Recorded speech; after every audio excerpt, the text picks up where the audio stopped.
जय हिंद, नमस्कार आप सभी को। कैसे हैं आप सभी? आज करते हैं मेंस लेवल के कुछ अर्थमेटिक के क्वेश्चंस की practice. Quantity 1 quantity 2 is given on ये स्क्रीन। तो Rahul and Ankur are x kilometre apart from each other in city A and B. Rahul और अंकुर जो है वो x किलोमीटर की दूरी पर है सिटी ए और बी के अंदर। ए के अंदर जो है वो राहुल रहता है और बी के अंदर अंकुर जी रहते हैं। Rahul start from his city A. Rahul जो है वो सिटी ए से अपनी यात्रा को जो है वो प्रारंभ करता है बी की तरफ अपनी ओरिजिनल स्पीड के साथ में। 90 मिनट यानी 1.5 घंटे के बाद Ankur also start moving towards B. 90 minute के बाद अंकुर जो है वो भी बी की तरफ चलना प्रारंभ करता है और एट द सेम टाइम उसी समय राहुल जो है वो अपनी स्पीड को 10 किलोमीटर से कम कर देता है। 3 घंटे के बाद जब अंकुर चलना प्रारंभ हुआ उसके 3 घंटे के बाद both of them meet at 240 kilometre from city A से 240 किलोमीटर की दूरी पर ये मिलते हैं। ठीक है। Speed of Rahul is 20 kilometre more than that of Ankur. What is the value of x? Speed जो है वो राहुल की वो 20 किलोमीटर ज़्यादा है किससे? अंकुर से। तो मैं अंकुर की स्पीड मान लेता हूँ m। तो राहुल की स्पीड कितनी हो जाएगी? m plus 20। ठीक है, 20 ये ज़्यादा है। तो उसके बाद अब ये जो सिनेरियो आप समझना क्या है। देखो, ये a है और हियर इज बी। ये x किलोमीटर अपार्ट है। इसकी पूरी की दूरी कितनी है? x किलोमीटर है। ठीक है, ये पूरी की दूरी x किलोमीटर है। अब यहाँ से तो राहुल चलता है, यहाँ से राहुल चलता है और यहाँ से अंकुर। ठीक है, यहाँ से राहुल चलता है। राहुल किस स्पीड से चलता है? m+20 की स्पीड से राहुल चलता है। कितने मिनट तक चलता है? 90 मिनट तक, मतलब कि 1.5 घंटे तक वो चलता है। फिर उसके बाद ये इधर से चलना प्रारंभ करता है। 1.5 घंटे के बाद ये इधर से चलेगा तो 3 घंटे तक चलेगा। ये कितनी स्पीड से चलेगा? ये टोटल डिस्टेंस तय कर लेगा 3m। ये m की स्पीड से चलेगा और 3 घंटे तक चलेगा। ये जो इसने तय करी ये 1.5 घंटा है, टाइम है। और ये जो है वो इसकी स्पीड है। स्पीड इंटू टाइम क्या हो जाएगा? डिस्टेंस। मतलब अभी तक 1.5 घंटे में इसने यहाँ तक की दूरी तय कर ली। उसके 3 घंटे बाद और चला। ठीक है, 3 घंटे बाद और चलेगा, वो भी किस स्पीड से? 10 किलोमीटर कम कर देगा अपनी स्पीड को, मतलब कि m+10 कर देगा इसकी इस स्पीड से। 3 घंटे और चलेगा तो ये 240 किलोमीटर की दूरी पूरी तय कर लेगा। समझ में आया? ये वाला पूरा सिनेरियो है इसका। तो लेट्स सी अगेन। ठीक है, अंकुर की मैंने मानी थी स्पीड m और राहुल की m+20। अब ये जो है point A and point B। ठीक है, x किलोमीटर अपार्ट से, पूरा x किलोमीटर है। ठीक है, अब ये यहाँ से राहुल चल रहा है, इधर से राहुल इधर से चलेगा। तो फर्स्ट में इसकी स्पीड कितनी है? m+20। m+20 की स्पीड से ये चल रहा है तो ये 1.5 घंटे तक तो ये यहाँ पे चलेगा, इंटू 1.5 चलेगा। उसके बाद 1.5 घंटे तक यहाँ चला और यहाँ तक पहुँच गया, मान लो यहाँ तक पहुँच गया। अब ये भी इधर से चलना प्रारंभ कर देगा इतने में। ये किस स्पीड से चल रहा है? देखो, ये तो नॉर्मली चल रहा है, ये तो नॉर्मली चल रहा है कि भाई m की स्पीड से ये तो चल ही रहा है और 3 घंटे तक चलेगा। तो इसने 3m दूरी कवर कर ली, 3m दूरी इसने कवर कर ली। अब ये यहाँ से जब राहुल जो है अब यहाँ तक तो ये पहुँच गया, अब राहुल यहाँ से यहाँ तक की दूरी और तय करेगा। ठीक है, जब जाके तो ये मिलेंगे तो ये दोनों ये टोटल मिला के 240 की दूरी हो जाएगी। तो इसमें से ये दूरी तो ये चल चुका है, m+20 इंटू 1.5 आवर की डिस्टेंस तो ये चल चुका है। उसके बाद ये जो है अपनी स्पीड जो है वो 10 से घटा देता है, मतलब कि ये तय करेगा m+10 की स्पीड से 3 घंटे की दूरी और तय करेगा, जो कि हो जाएगी अपने 240 किलोमीटर के बराबर। समझ में आया? ठीक है, m+20 स्पीड 1.5 घंटे तक चला, m+10 की स्पीड से 3 घंटे तक चला, 240 किलोमीटर फ्रॉम ए से तय कर लिया। तो ठीक है, ये क्या हो जाएगा? 1.5m+30 is equal to 3m+30 is equal to 240। ठीक है, ये इक्वेशन बन जाएगी, तो सोल्व करेंगे और m की वैल्यू अपने पास आ जाएगी। तो 3 और एक 4.5 M, ये +60 उधर जाएगा तो उधर बन जाएगा 180, ये बन जाएगा अपने पास 180, ये इधर से उड़ेगा 10 1800, 9 दूनी 18, 9 पंजे 45, 5 चौक 20। तो m की वैल्यू मेरे पास कितनी आ गई 40, m की वैल्यू मेरे पास 40 आ गई। अब ये पूछ क्या रहा है, what is the value of x की ये टोटल दूरी कितनी है। तो देखो यहाँ तक तो अपने को पता है कि 240 है, बाकी बची दूरी कितनी 3m, मतलब कि 240 प्लस 3m मतलब 240 plus 120 360। This is the quantity first 360, quantity first 360, ठीक है। ये आ गई अपने पास quantity first. Let's solve quantity two, ठीक है। 3 बैग हैं, प्रोबेबिलिटी का क्वेश्चन है। 3 बैग हैं x y और z, ठीक है, और each contents red and blue ball. देखो रेड और blue, red blue, red and blue, सबके पास रेड और ब्लू बॉल्स हैं। Red balls X Y Z के पास है 4, 2 और 5, और ब्लू बॉल्स कितनी है, ब्लू बॉल्स हैं 3, 3 8, और यहाँ पे है एक। टोटल यहाँ पे कितनी हो रही है 7 एक्स बैग के अंदर, यहाँ पे कितनी हो रही है 10, और यहाँ पे कितनी हो रही है 6, ठीक है।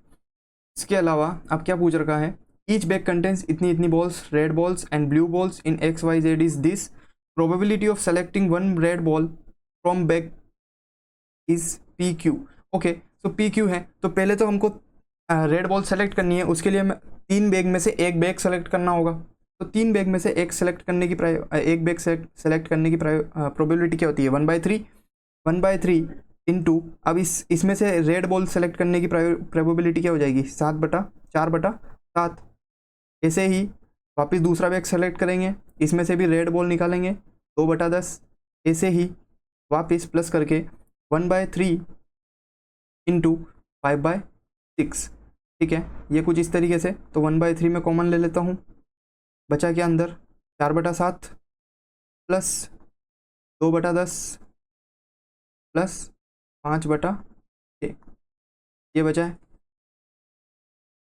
अब इसके बाद 1/3 इसका एलसीएम में ले लेता हूँ, तो कितना आ जाता है 6, 30 तो 10 और 6 का 30 आ जाएगा, और ये आ जाएगा 210, 210, और ये बनेगा अपना ऊपर 7 तिया 21, 4 तिया 12, 120 प्लस, और ये बनेगा 30 दूनी 42 प्लस, ये बनेगा 6 तिया 18, 35, 35 पंजे 175, ठीक है। ये बना ऊपर, तो 1/3 5 6 7 7 11 12 13, 1 2 1 2 3, 337/210।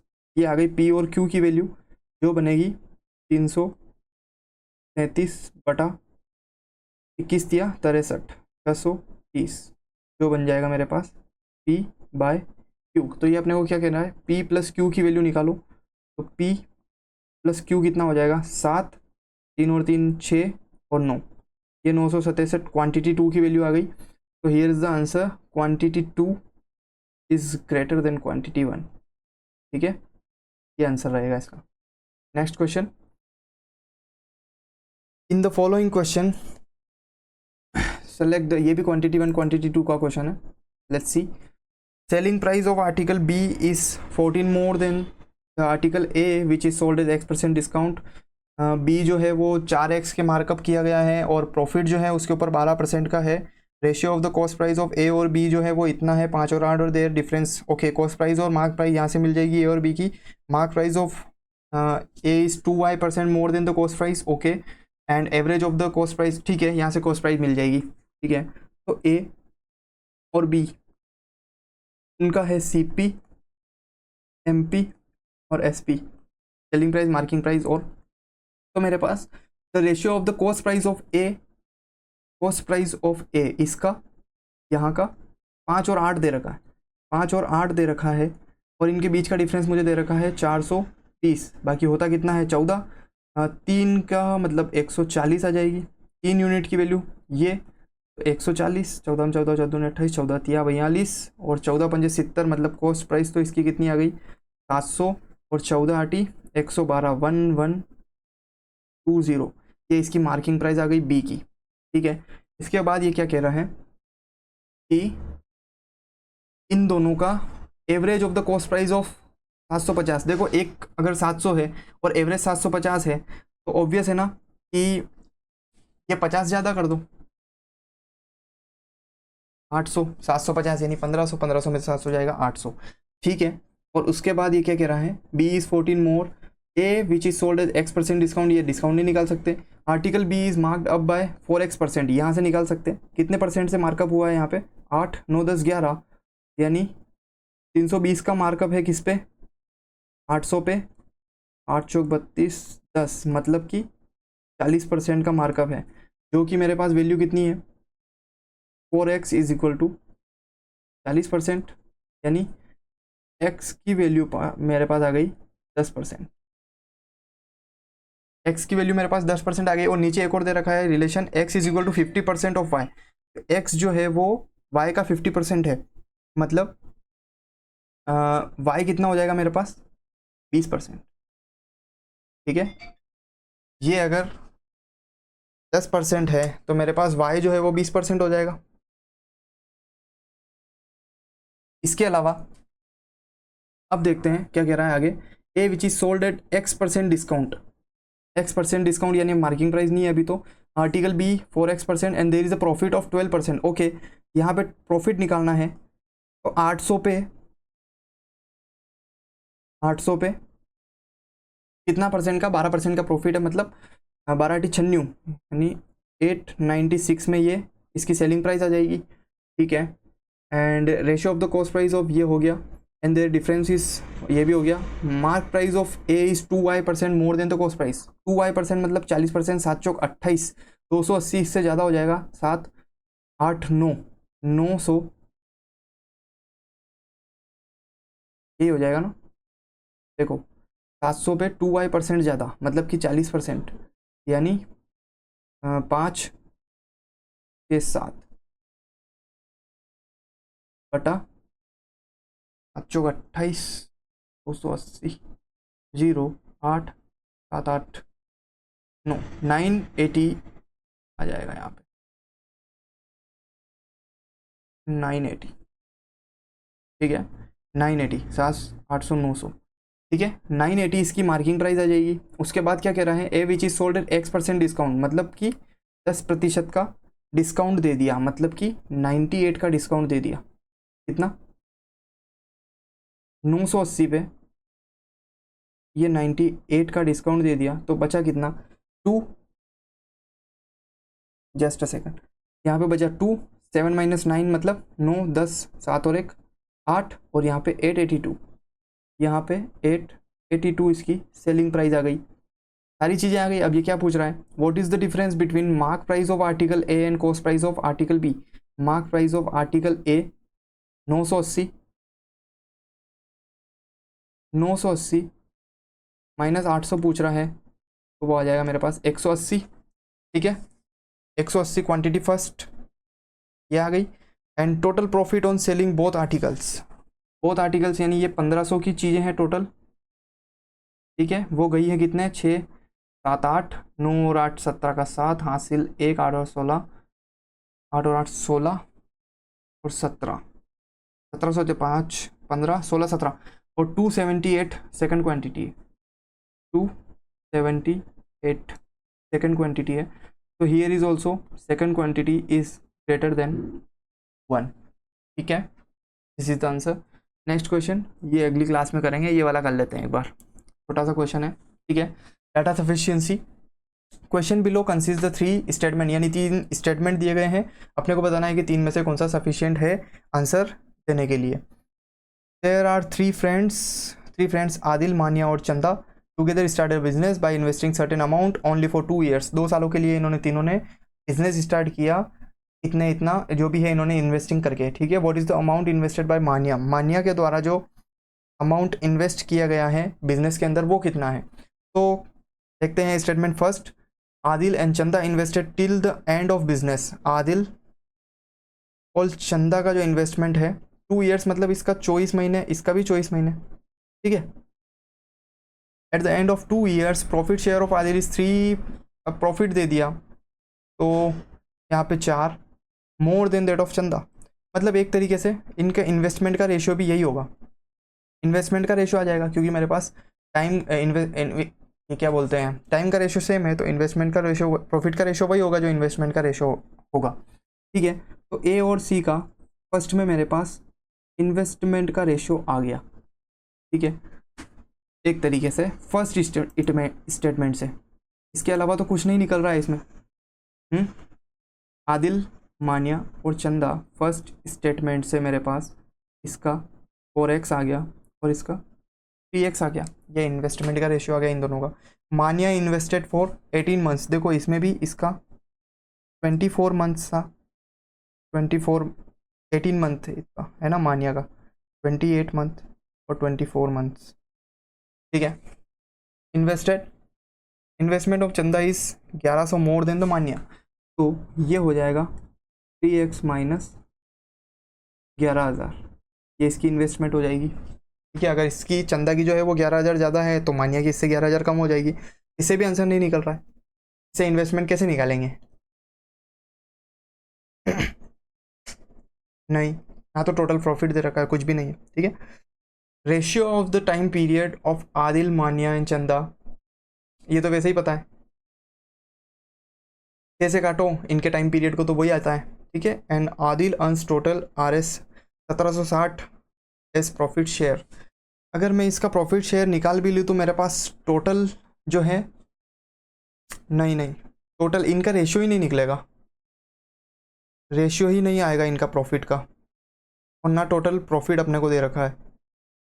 So here is the answer, all 3 statements together are not sufficient to answer the question because we cannot find the ratio of their profit, ratio ही नहीं निकलेगा इनके प्रॉफिट का,